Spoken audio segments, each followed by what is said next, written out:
26 नवंबर 2008 मुंबई की एक आम शाम। लोग अपने घरों में, होटलों में, सड़कों पर अपनी जिंदगी में व्यस्त थे। उन्हें जरा भी अंदाजा नहीं था कि कुछ ही घंटों में सब कुछ बदलने वाला है। लेकिन इस कहानी की शुरुआत उस रात से नहीं होती, बल्कि उससे कुछ दिन पहले, जब एक चेतावनी दी गई थी। हमले से पहले इंटेलिजेंस ब्यूरो के पास एक इनपुट आया। इस इनपुट में साफ संकेत था कि आतंकवादी समुद्र के रास्ते भारत में घुस सकते हैं और उनका संभावित निशाना मुंबई हो सकता है। यह कोई सामान्य सूचना नहीं थी, इसमें दिशा थी, तरीका था और खतरे की गंभीरता भी। जानकारी को आगे भेजा गया, कोस्ट गार्ड, नेवी और संबंधित एजेंसियों को अलर्ट किया गया। कागजों में सब कुछ सही दिख रहा था, जैसे सिस्टम पूरी तरह सतर्क हो। लेकिन असली सवाल यह है, क्या जमीन पर भी उतनी ही सतर्कता थी? अरब सागर में कुछ संदिग्ध हलचल दर्ज हुई। एक नाव जिसका रास्ता और व्यवहार सामान्य नहीं था, लेकिन उस समय उसे रोकने के लिए कोई निर्णायक कदम नहीं उठाया गया। शायद इसे एक और सामान्य गतिविधि समझा गया, या फिर यह मान लिया गया कि खतरा उतना बड़ा नहीं है।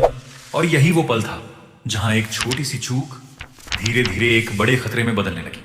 समय बीतता गया और खतरा बिना रुके मुंबई के करीब आता गया। फिर आई 26 नवंबर की रात। ताज ओबेरॉय ट्राइडेंट, नरीमन हाउस।